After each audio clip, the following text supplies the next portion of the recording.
Okay guys, welcome back to my channel. Doing another quick video. We got the Westside Powersports Hydraulic Finger Lever Trim systems installed. There it is. It is pretty nice. I don't have the lines done and the system bled yet. We got the finger lever up here. I've got plenty of extra line here that I'm going to have to cut. I'm going to leave some extra inside the hull for room to play with, for different bars or movement, just so I have a little extra play. I'm going to have to read the instructions on how to bleed the system. But we got our single button housing installed as well.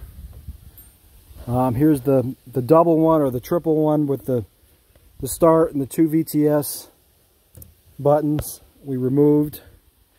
Take you back here and show you the rear. As you can see in there, we got the VTS boot on. We got that big nut installed.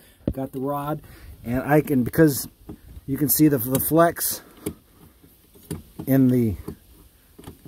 It doesn't want to seem to go all the way back. It seems to want to catch about right there. I'm guessing it's because it doesn't have the fluid in it. This unit is it's high quality. I really like it. I like how it opens up the area back here. I can access the baler lines and the pump line hoses and the battery a lot easier without the VTS unit. It's got all these holes on the side and the rod. I'm guessing that's for adjustment. You can set it to different positions, I guess. There's two things that I have questions about, or I would change. One is this fitting out here, the hydraulic fitting right there. It's it goes straight up and it kind of crashes into the stock pipe, so they're rubbing on each other. I don't know, I'm kind of OCD about stuff like that. It'd be nice if there was a 90-degree fitting that you could go straight out the back and then loop the hose around. I don't know if they make a 90-degree fitting. You'd think they would. But I might look into swapping that out if possible. It's not a big issue. It's just something that those two lines, the hose and the exhaust hose and the hydraulic line, rub. It's not the end of the world. It's not a big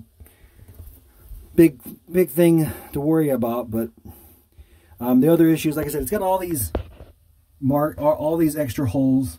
I wish the kit would come with instructions or whatnot on all these holes, what they're used for, what settings. It's probably just me being dumb. I'm pretty sure they're just for different settings, different adjustments. But you know, a quick sheet of paper with some information on it would be great. Just something that I would like. Nick, this is from Nick Cairns at Westside Powersports. It is a very, very quality product. This one is red anodized. It is super nice. He was doing them in different colors if you pre-ordered. Otherwise, I think they're going to come in blue. That's going to be a standard color is blue. But they're super nice, and they're a big upgrade from that electrical VTS unit. Those VTS units always seem to fail and get water in them and fail, and they're just a hassle. So I recommend this 100%.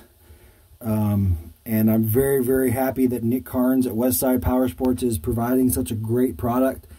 It's just one thing that astonishes me is why Sea-Doo didn't have such a product in their skis to begin with. Why they went with a whole hassle of electronics bullcrap for electrical VTS unit that wasn't really needed. But we'll get this cable, this high line trimmed and installed, and I'll read the instructions that came with this unit for bleeding this, and we'll get that bled. So yeah, give Nick Cairns at Westside Powersports a shout out for this this trim system. It is super nice. I recommend it to everyone. As you can see, I've got my old VTS system out, along with the buttons here. So that is up for sale if you're looking for a VTS unit, the electrical VTS unit from a 95 XP in good working condition. That is up for sale if you're interested.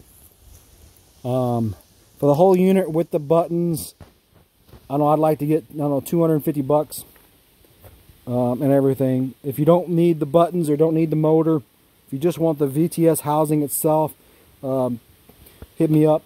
I'll give you a discount. I know it's for the 95. I don't think it'll work with the 96s. There's different wirings. That's another big issue I saw between all the different years, was the wiring for the VTS units. Even with the 98 XPL, the VTS units were totally different between the years with the wiring and the connectors. And it's just so stupid. If they would have just went with either a hydraulic setup like this or even a cable setup. I don't know if you could convert this to a cable setup and do a spring or something in there. I guess I would prefer a cable over the hydraulic and having to worry about bleeding lines and everything. I don't know. They both have their pros and cons. But I don't know. We'll see how this hydraulic works. I'm sure Nick chose it because it's the best, and he only chooses the best. But yeah, I know there are versions out there, other skis that have cable versions. So it should be possible, but maybe a hydraulic one has more response or fluid. I mean, you know, it's more variable. I don't know how you would do that. They both have their advantages and disadvantages. But yeah, now I have the finger throttle and the finger, the hand lever for the trim. So less, my motto is less electrical stuff, the better. You know, more electrical stuff is just more electrical stuff, more parts to fail. So the VTS pipe I made for the nut worked great. Again, this is an inch and an inch and a quarter, I think. Just heat up the end, push over the bolt, push over the big nut. Once this is hot, push it over and let it mold and let it cool down, and it fits great. So that works awesome. And I believe the for the fitting in the back was 8mm wrench. That's what I used to tighten that fitting. But yeah, I really like how it's just so open back there now. I can get to the bailers and get to the pump hose a lot nicer and whatnot. And I'll take out this VTS holder as well. But yeah, it's very nice slimline unit. I'm very happy with it so far. Now to test it. But yeah, hit up Nick Cairns at Westside Powersports for those, and he will get you set up. Great guy to work with. I got to throw on my Westside Powersports stickers on it now, and we'll be good to go. So stay tuned for a test run, hopefully within today or maybe tomorrow. We'll see how it goes. So stay tuned. Peace out, guys.